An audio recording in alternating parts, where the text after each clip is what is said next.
and devastated for us and the guys that played their last game in our uniform. But so proud of the way that they fought, and so proud that the way that they competed and comported themselves all weekend. The way that they went about their business, they didn't. Life's about getting back up when you get knocked down, and these guys epitomized that. They couldn't have got knocked down worse yesterday. But in the first inning today, we're taking one of the best pitchers, the best pitcher in my opinion in the tournament that's left out there. Making them look good and not great, which is a heck of an accomplishment.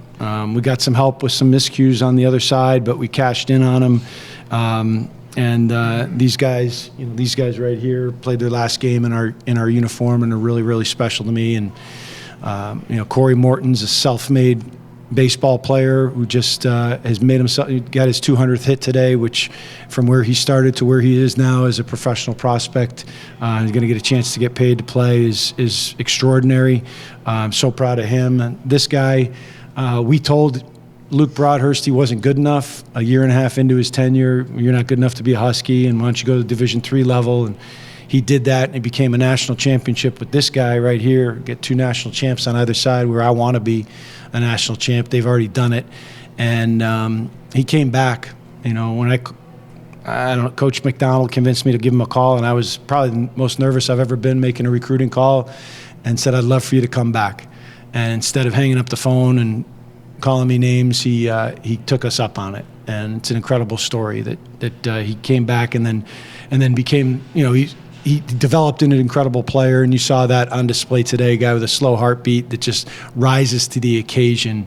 I once said he had a low motor. That's so incorrect. He has a motor, you just don't see it churning. And these guys are all going to be successful in life. This guy wasn't ready for his slow pitch softball career to start, I don't think, and he hit that ball a long way, and he almost got another one out. Another guy who rises to the occasion. When the chips are down, you can count on Matt Malcolm to deliver, and he's a gamer, absolute gamer. When the money's on the line, he cashes in more often than not. I was really happy to see him in that spot, and I wasn't surprised when he got 2 strikes on him. I got 2 strikes on him in another at bat there, and almost hit another one. I think I wasn't at all surprised by it, but I was just so happy for him that he could produce under those circumstances. Florida State and the environment here is the best that I've ever competed in college baseball. The fans should be. I heard how great the fans were before coming here, and the animals, and O Canada, and all the incredible traditions that they have here. It lived up to its billing. We've played in hostile environments. I wouldn't call this. I would call it tough to play in. But the people are baseball fans. They're true fans. They appreciate effort. They appreciate good play. I think they appreciated the way that we competed today, especially. And, I know people were making Airbnb reservations after watching us play. They were making them in Omaha midday yesterday, and maybe they thought for a half a second or two that they might have to cancel those. But I'm really, kudos to them for showing up yesterday in that heat and cheering on their team. And then again today, it was an electric atmosphere, and I'm just proud of the way that we competed in a really tough environment. So that said, congratulations to Florida State. We hope that they go on and win it all. Questions, please? Any of you guys can answer this. What has this kind of season meant to you guys recently? You guys want to take that one? It's meant a lot because where we came from, the coaches never gave up on us, coaching us, and the players never gave up on ourselves. And I think if you told anyone in that dugout that we'd be competing here at FSU for a super regional in the first 20 games of the season, I think everyone would kind of look at you and they'd be like, oh my gosh. But I mean, we always believed in ourselves, and everyone kind of came together and, came together as a team, and each guy picked the next guy up, and we kind of got it rolling and came into a regional and won a regional, and we were trying to do the same thing here. And it's just a really good brotherhood around the program, and what this program's been built up to in the last few years. It's been incredible, and I think just the next step is really just getting to Omaha. Luke, can you talk about the approach against Arnold? I mean, he's dominated a lot of lineups. You guys found a lot of tough pitches, just kind of made him work had so many good bats against them? Yeah, I mean, emphasis was definitely to get on top of the fastball. You know, he likes his fastball, and he should. I mean, it's got good life to it, but we knew that going in, and I think our guys are ready to just put balls in play, just make them make plays, you know, not strike out. We wanted them to have to make plays, and, you know, I think that showed. They made some mistakes, and we capitalized on those mistakes today. Coach, not just his offense, but I mean, our whole defense played well, but he made several plays that could have been tricky, look easy. Just what did that do for just kind of the confidence? I think he had an inning-ending play in the 7th, and just it's like I said, he's got a really slow heartbeat, but it's I know that it's beaten in there. It's just it allows him to be calm and breathe in the moment, you know. And I don't know what to attribute that to, but it's really special, and you know, in that environment to have 6 RBIs. I mean, 6 RBIs, 4 for 5. You know, in a weird way, I was kind of upset that they had the error. The Oxford had the error because it kind of made the decision easy for Link to walk him. And I thought he's already in scoring position at first. You know, I if I had that play back the way that they got the ball in, we might have been able to score Paul if I don't hold him, you know, with the way that the cutoff was botched. But again, I got him up. So it was like, am I really going to do that there? I believed that he was going to get it done. But when they walked him, I'm like, son of a gun, that was a great move. In retrospect, it's, you know, Walter Alston-ish. It's a great move. At any rate, you know, just the ball was, you know, and then he hits it 2 feet higher above that wall. It goes, you know, he hit it to the wrong part of the ballpark to left. But just what an incredible accomplishment to be in that moment and hit that ball as hard as he did. And then this guy, you know, just doing the same. You know, 2 guys that went to Eastern Connecticut State and won national championship, and here they are, you know, one of the meccas of college baseball and performing on the biggest stage, and they should be really proud of themselves.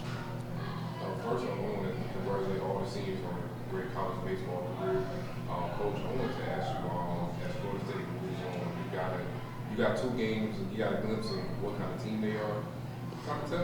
Tell us what kind of team should their next opponent, whatever it may be, between Tennessee and FSU. What should they expect from the Seminoles? Well, they're 1 through 9. Anybody can hit the ball out. They're very balanced. They do a great job with 2 strikes. They hunt the right pitches in advantage counts. We knew that about a Link Jarrett coach team. They're going to have a great sound offensive approach. You know, I think they're an outstanding ball club. You know, they've got some. I know they're not really high on their bullpen supposedly, but the arms that we saw can get the job done. You know, they should feel very confident heading to Omaha. You know, I felt like today, you know, I don't know if it was yesterday we didn't do much, and today we forced them to make a couple plays, and they didn't look quite ready for that. But I think that was just the nature of the way the game played out yesterday to today, and that probably helped teach them a lesson going into Omaha, that you got to stay sharp, and I'm sure Coach Jarrett's going to remind them of that. But you know, I was very impressed with them rising to the occasion, and they got great support here. But you know, it's something to actually have to do it in front of those people too. There's pressure there. You know, there's a lot of pressure on them. There wasn't much pressure on us coming in. We weren't supposed to be here, and you know, the way that they had their regular season, they were supposed to be, and they delivered.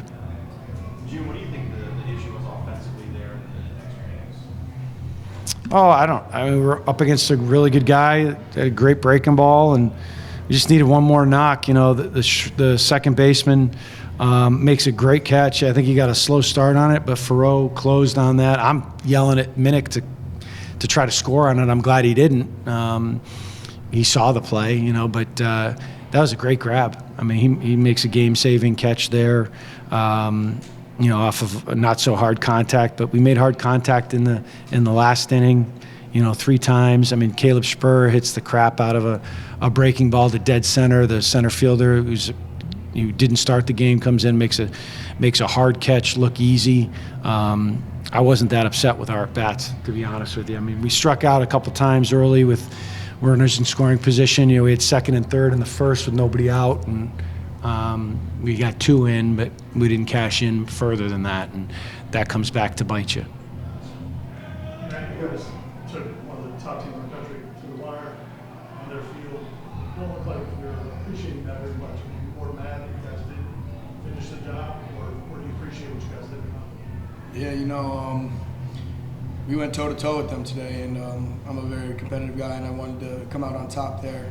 Very good team, and they're going to make some noise in Omaha, and I just wish that we could have got another one across and lived the fight tomorrow. But all credit to them. They played a great game all weekend, hit the lights out of the ball, so all credit to them. They're going to do some noise in Omaha.